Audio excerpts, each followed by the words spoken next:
우리나라 직장인들이 은퇴 후에 가장 많이 하는 창업 분야, 바로 치킨 가게라고 하죠. 실제 우리나라에서 영업 중인 치킨집, 치킨 가게가 전 세계 맥도날드 매장보다 많다, 이런 통계까지 나왔습니다. 네, 그런데 이 대단한 노하우가 없어도 할만하다, 이런 생각들에 너도 나도 창업은 하지만 1년도 안 돼서 문을 닫는 경우가 적지 않다고 합니다. 자세한 내용을 이상원 세종대 유통산업대학원 겸임교수와 함께 알아보겠습니다. 네, 안녕하십니까? 안녕하십니까? 네, 안녕하세요. 네, 우리나라 치킨 가게는 이제 주로 프랜차이즈 형태이지 않습니까? 네네. 이번에 이제 공정거래위원회 산하 공정거래조정원에서 15개 치킨 브랜드를 분석 비교한 자료를 발표했습니다. 이 내용 먼저 보시겠습니다. 서울의 한 시장 골목, 몇 걸음만 가면 한 집꼴로 치킨 가게가 나옵니다.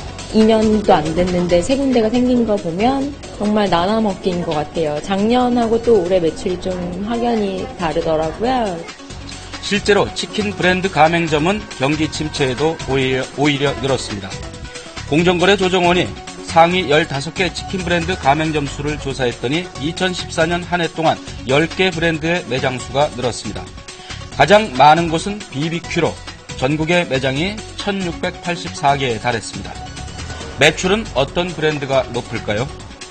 가맹점의 연 매출은 교촌치킨이 4억 1,900만 원으로 가장 높았습니다.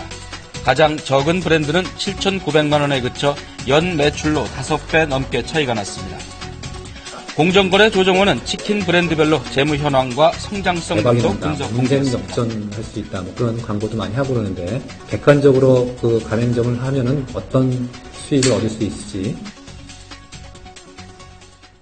네, 치킨 프랜차이즈에 대해서 이런 상세한 비교 정보를 발표한 게 이번이 처음이라고요? 네, 그동안 사실은 그 공정거래위원회에서 상당히 많은 브랜드들이 자기의 정보를 갖다가 올려놓고 그리고 소비자들이 그 정보를 확인해서 우수 브랜드를 찾는 과정에 대한 정보공개서 제도가 있었는데도 불구하고 이번에 처음으로다가 사실은 조금 상징적인 의미의 가장 많은 사람들이 창업을 원하는 치킨 브랜드에 대해서 네. 비교 분석 자료가 나왔기 때문에 의미가 있는 자료라고 얘기할 수 있습니다. 네.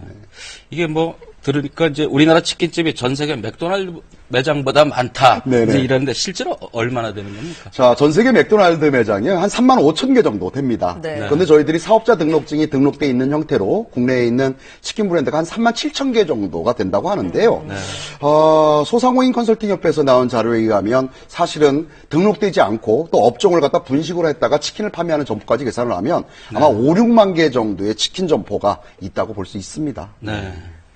그러니까 일반 전통시장의 통닭집, 통닭가게 이런 다 합쳤어요. 네, 그렇습니다. 네네.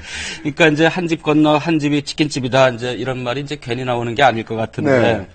근데 이제 이번 조사 결과에서도 봤듯이 가맹점 수가 많다고 해가지고 반드시 장사가 잘 되는 거다, 그렇게 볼 수는 없지 않습니까? 예, 그렇습니다. 가맹점 숫자가 많다고 해서 자영업자가 또한 그 브랜드를 해서 성공한다고 볼 수 있는 상황은 아니고요. 네. 그만큼 많은 점포가 있음으로 인해서 사람들이 해당 브랜드를 알 수 있다라는 정도의 인지도에 대해 차이지 그 유명한 브랜드, 점포가 많다고 해서 자영업자의 성공을 담보한다고는 볼 수 없는 상황입니다. 네, 평균적으로 치킨집 가맹점 한 곳이 연간 2억 원 이상의 매출을 네. 올린다고 하니까 사실 매출액만 보고 보면 유망한 것 같다, 도전해 볼 만하다 하지만 네네. 이 드는 비용도 만만치 않은 거잖아요. 실질적인 네. 그 사장님들에게 돌아오는 영업이익은 그렇게 많지 않을 수도 있는 거죠. 사실 연매출 2억이라고 하면 이것을 월로 나눠고 봤을 때는 사실은 2천만 원 정도의 월 매출이 채 한 1,800만 원 정도 선이잖아요. 그걸 30일로 놓고 보면 하루 매출이 60몇만 원 정도 선이란 얘기예요. 네. 생각보다 생각보다 많은 숫자는 아니라는 얘기고요. 보통 치킨의 아이템으로 창업을 하면 두 가지 형태의 운영에 따라서 비용이 달라 합니다. 전체 치킨 가맹점, 치킨 점포의 약 한 85% 정도가 배달형 매장이에요. 즉 204동 304호로 들고 뛰어야 되는 찾아가는 서비스의 소규모 소장업 창업 아이템이고요. 나머지 한 16% 정도는 소위 얘기해서 점포 안에 들어와서 서비스를 받는 조금 대형, 중대형 매장이라고 얘기할 수 있습니다.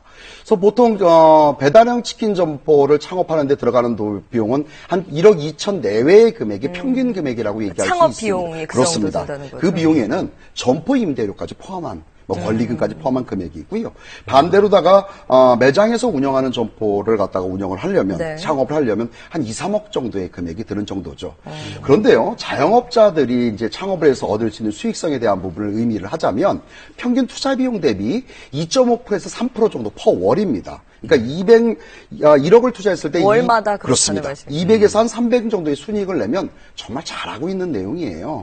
따라서 치킨 가맹점을 해서도 그 이상의 수익을 낸다는 것은 사실은 생각보다 쉽지는 않은. 폐업률도 높다고요. 자, 여기서 얘기했을 때 폐업률이라는 것은 두 가지의 폐업률을 얘기할 수 있어요. 저희들 같은 경우는. 첫째는 뭐냐면 전체 가맹점 숫자 대비 폐업률도 폐업률이고요. 네. 사실은 전년도에 개설한 점포 대비 폐업률도 폐업률입니다. 둘 다 상당히 의미 있는 건데요.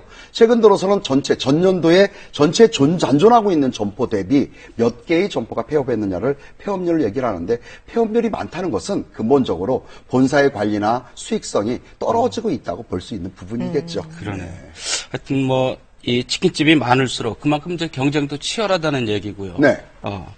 그러니까 치킨집 창업한다라는 게 이렇게 녹록지 않다는 얘기 아닙니까? 예, 창업이라는 것 자체가 녹록지 않은데요. 예. 치킨집, 즉 치킨 아이템에 대한 부분은 지난 한국소상공인 컨설팅협회에 따르면 조사 자료에 의하면 지난 10년 동안 예비 창업자들이 창업을 어떤 것을 선호하느냐는 외식 업종 중에서 1, 2등을 차지하고 있을 정도로 상당한 많은 부분들이 치킨집을 하고 싶어 해요.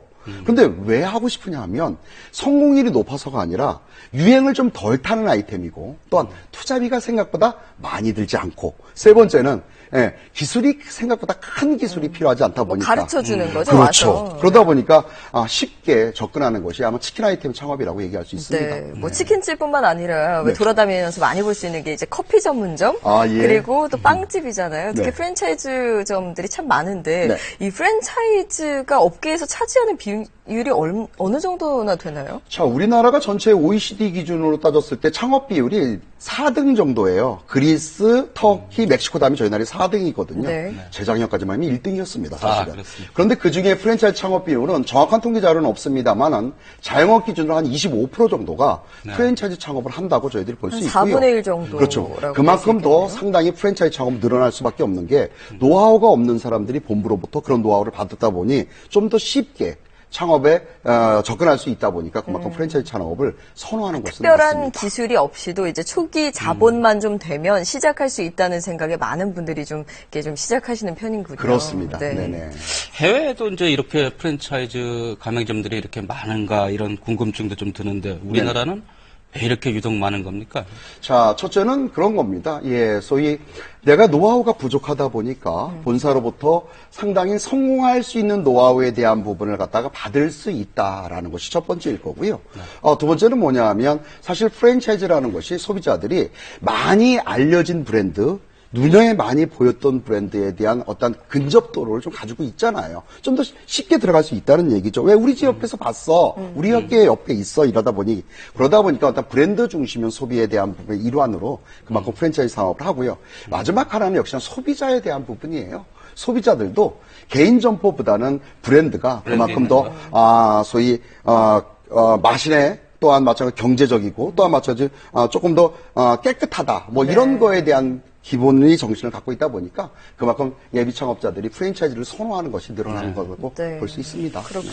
이 잘 된다는 프랜차이즈 업체의 광고를 보면 네. 우리 이제 점포가 몇 개다, 뭐 네. 개업률에 대해서 많이들 얘기하는데 네, 그렇습니다. 아마 창업하시는 분들은 좀 주의해서 들으셔야 될 것 같아요. 이 개점률이 중요한 게 아니고 어떤 것들을 더 주의해서 봐야 될까요? 예, 그렇습니다. 개점률도 사실은 중요해요. 그만큼 예비 창업자가 해당 브랜드를 선호하고 있다라는 어떤 바로미터가 될 수 있는데 그거보다 우수한 게 전자에도 잠깐 제가 말씀을 올렸습니다만 폐점률에 대한 부분이 가장 중요한 부분이에요.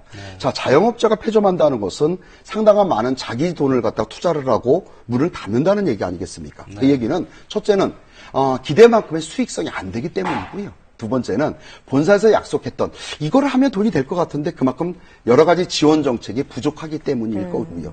따라서 지금 얘기했던 개점도 중요하지만 폐업률에 대한 부분과 본사에서 가맹점한테 어떤 것을 지원해 주느냐, 경영 지원에 대한 부분, 상표권에 대한 부분, 물류에 대한 부분, 뭐 신아이템에 대한 부분 이런 것들을 지원을 해줄 수 있는 잘하는 그런 어떤 체계적인 체계를 가지고 있는 그런 브랜드를 선호하는 것이 우수한 브랜드를 고르는 먼저 요건이라고 본사의 얘기할 수 구두 있습니다. 약속만 믿고 또 덜컥 개업했다가는 큰일 날 수 있겠어요. 예, 말로는 뭐든지 다 할 수 있겠지 않겠습니까? 네. 프랜차이즈 이 업체에서 네. 폐점률에 대해서는 자신들이 공개는 안 할 거 아닙니까? 이런 건 어디 가면 좀 찾아볼 수 있습니다. 예, 폐점률에 대한 부분도 알 수가 있는데요. 지금 아마 아까 우리 앵커께서 말씀하신 그 공정거래위원회에서 그 자료에 보면 해당 연도 전년도에 개업률하고 폐업률 숫자까지 전부 다 표시하게끔 되어 있습니다. 네. 그래서 나가면 홈페이지에서 볼 수 있다. 그렇습니다. 퍼센티지로 확인하실 수 있으니까요. 직접 들어가서 개수를 네. 확인할 수 있습니다. 보실 수 있습니다. 네. 오늘 말씀 고맙습니다. 네, 네, 고맙습니다. 고맙습니다.